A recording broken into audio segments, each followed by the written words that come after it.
साथियों, हमारी खेती का पूरा दारोमदार मिट्टी के ऊपर निर्भर है, मिट्टी की सेहत के ऊपर निर्भर है।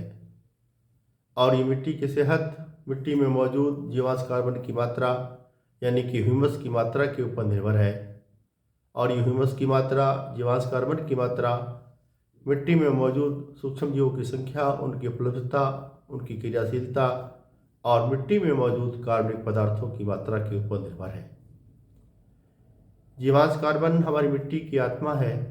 जीवांश कार्बन को आप इस तरह से भी समझ सकते हैं कि जिस तरह से हमारे शरीर के खून में हीमोग्लोबिन होता है, ठीक उसी तरह से हमारी मिट्टी का हीमोग्लोबिन जीवांश कार्बन है। अगर हमारे शरीर के खून में हीमोग्लोबिन की कमी हो जाती है तो हम बीमार हो जाते हैं, कमज़ोर हो जाते हैं और किसी काम को करने लायक नहीं रहते।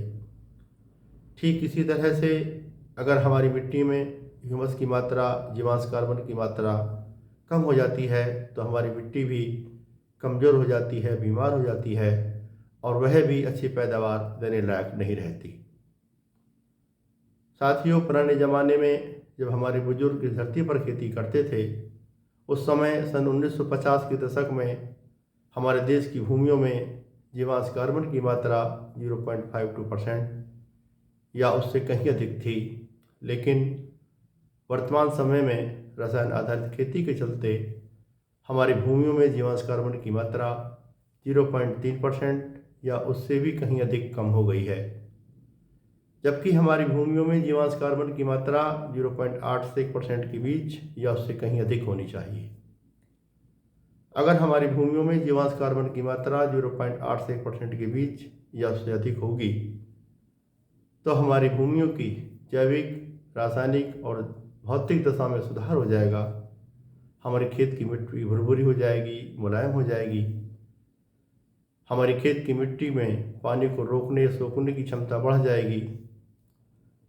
जिस भूमियों में जीवांश कार्बन की मात्रा 0.8 से 1% के बीच या उससे कहीं अधिक होगी, उन खेतों में जब हम कोई फसल बोएंगे तो उस फसल को बोने के लिए हमें किसी भी तरह के रासायनिक उर्वरक, urea, DAP, potash, zinc sulphate, sulphur वगैरह देने की आवश्यकता नहीं होगी।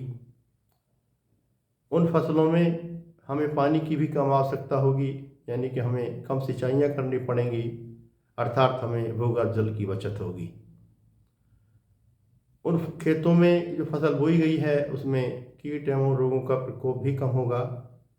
कीट एवं रोगों के प्रकोप को रोकने के लिए हम जो बाज़ार से कीटनाशी, फफूंदीनाशी खरीद कर लाते थे, वह हमें खरीद कर नहीं लाना पड़ेगा और हमें आर्थिक बचत होगी।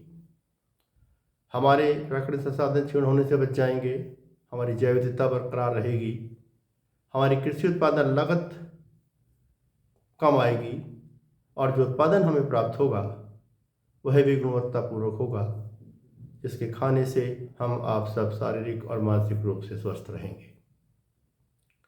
साथियों, अगर हम अपनी भूमियों में जीवांश कार्बन की मात्रा, ह्यूमस की मात्रा 0.8 से 1% के बीच या उससे कहीं अधिक रखने में कामयाब हो जाते हैं तो हमारी खेती किसानी की बहुत सारी समस्याएं अपने आप में ही हल हो जाएंगी। धन्यवाद।